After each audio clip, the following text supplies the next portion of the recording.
Jamaah oh jamaah. Alhamdulillah. Alhamdulillahirabbil alamin, kita masih di Islam itu Indah. Dan buat jamaah yang baru bergabung, hari ini kita sedang membahas tema jalan hidayah di sekitar kita.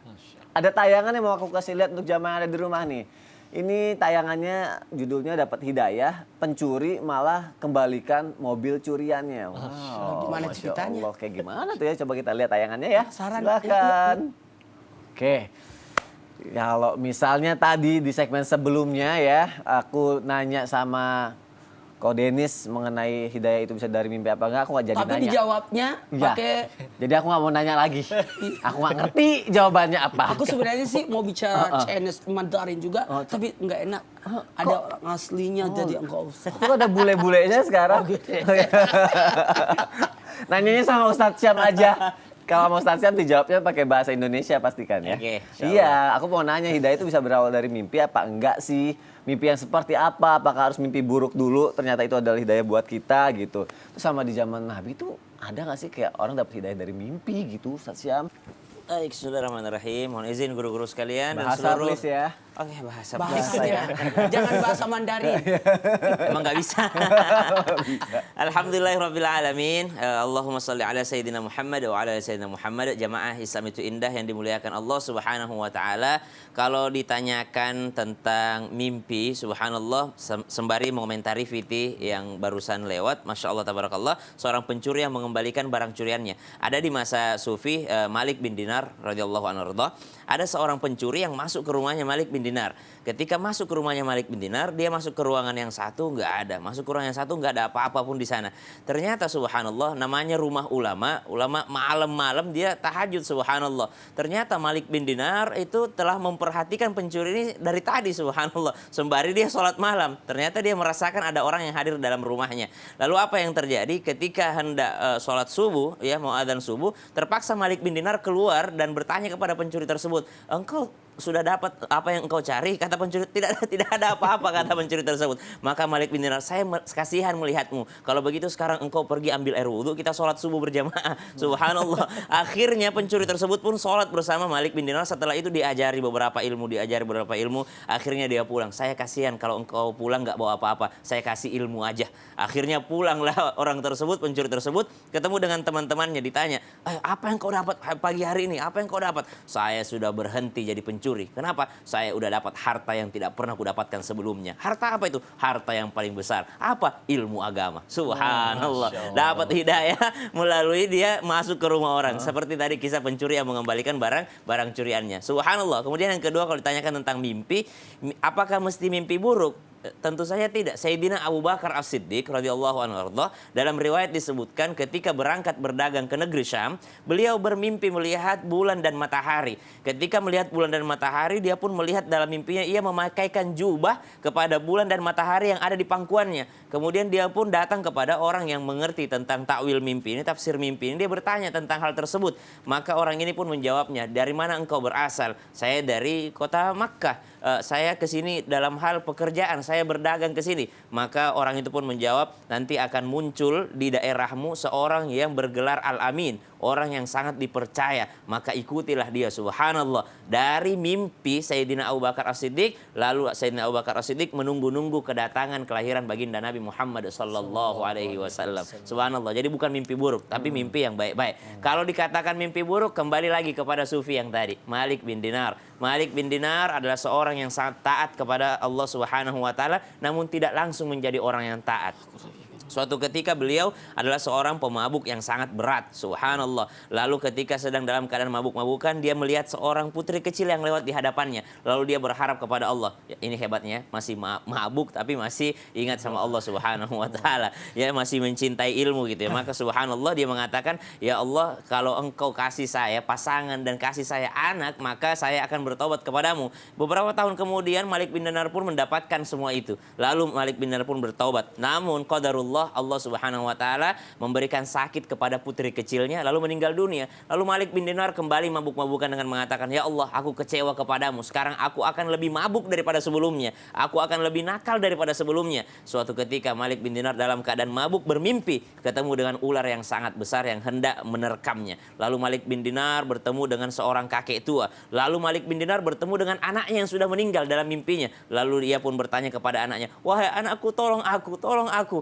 Maka anaknya pun berkata, "Aku nggak bisa menolongmu wahai ayah. Yang bisa menolongmu adalah amal solehmu. Namun sayangnya amal solehmu hanya berupa kakek-kakek tadi. Sedangkan dosamu adalah berupa ular yang sangat besar.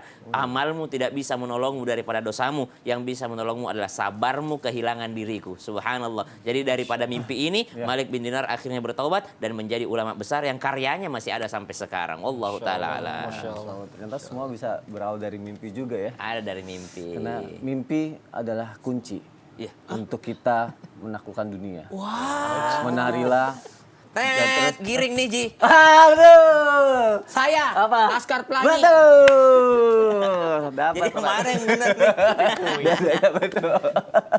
Ayo, kita lanjutkan lagi ya, jamaah yang ada di rumah. Ternyata hidayah bisa dapat dari mana aja, bahkan dari mimpi sekalipun yang seperti dijelaskan sama Ustadz Syam melalui kisahnya. Tapi ada ibu-ibu mau cerita. Apa ceritanya? Katanya gini, ibu-ibu itu sedih. Dia sebagai istri kayaknya udah ngajarin atau ngajak suaminya sholat, ibadah. Tapi kayak suaminya tuh gak mau berubah gitu. Padahal si istri pengen tuh membangun surga bersama dengan suaminya. Karena si ibu itu, si istri ngerasa kalau istri itu bisa menjadi hidayah buat suami. Tapi kok suaminya gak berubah? Apakah dia bukan hidayah yang tepat? Atau gak bisa jadi hidayah buat suaminya? Dia ngerasa kayak gitu jadinya. Masya Allah. Baik, buat semua jamaah Islam itu indah dimanapun berada. Terus ibu-ibu yang lagi masak, yang lagi nyuapin anaknya, yang lagi senyum-senyum nonton Islam itu indah. Saya betul, Apa? betul. Betul apa? Istri itu adalah madrasatul ula. Istri itu adalah madrasah buat anak.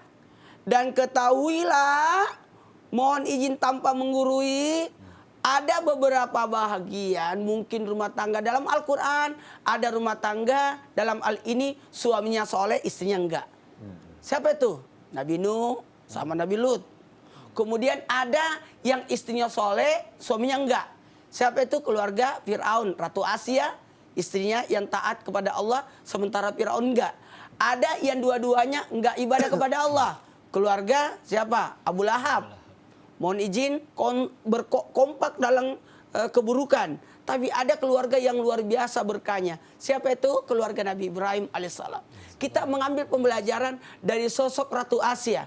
Bagaimana sosok Ratu Asia mendampingi suami notabene-nya maaf yang menganggap dirinya Tuhan. Bahkan membenci agama tauhid.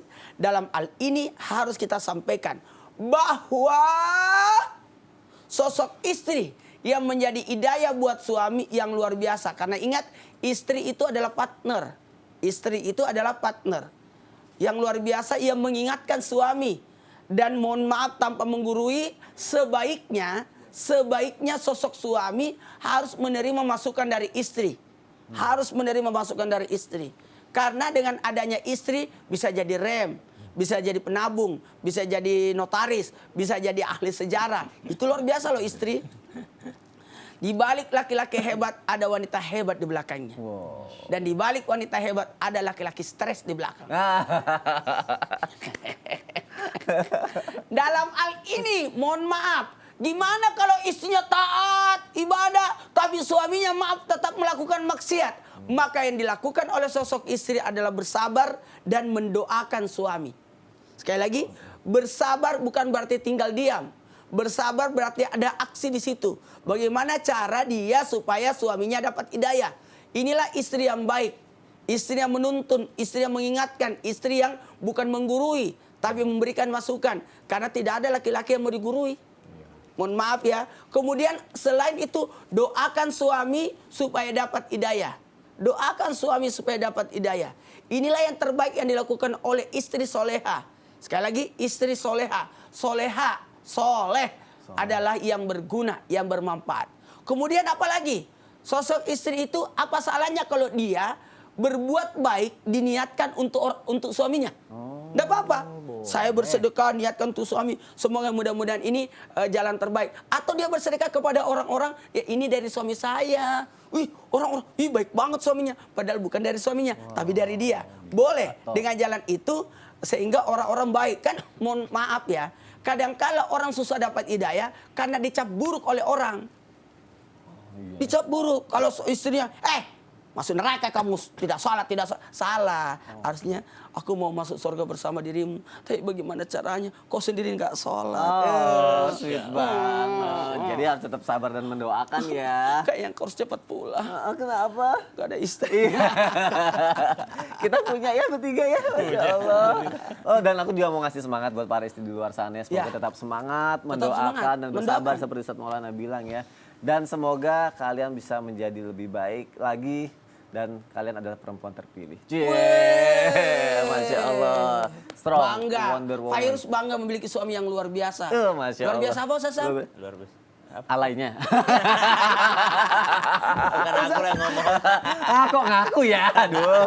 Udah deh, aku mau bacain pertanyaan dari jamaah aja. Yuk, kita masuk aja yuk ke segmen Tanya Dong Ustadz. Kami semua tanya dong Ustadz. Kaget ya di Summit Indah gini ya? Iya. Aduh. Manual. Manual. Kita harusnya flashback. Sebenarnya ada musik, tapi Iya. nggak ada musik. Iya. Jadi kita yang jadi musiknya. Karena suara kita bagus. Aku doang yang ria di sini. Baik, ada pertanyaan dari Instagram hamba Allah nih. Assalamualaikum Ustadz. Waalaikumsalam warahmatullahi wabarakatuh. Sebetulnya saya udah mendapatkan hidayah ini sudah lama untuk menutup aurat. Tapi satu sisi saya baru dapat pekerjaan. Dan di pekerjaan saya ini dilarang untuk menggunakan jilbab. Dan kebetulan orang tua malah menyetujui peraturan yang ada di tempat kerja saya ini. Lalu sebetulnya apakah kalau kita tolak perintah orang tua termasuk durhaka? Gimana nih Ustadz Syam? Wa sahibahuma fid dunya ma'rufa fala tuti'huma wa sahibahuma fid dunya ma'rufa. Kalau ada perintah yang memaksiati Allah, maka jangan dituruti, jangan ditaati karena dia memaksiati Allah.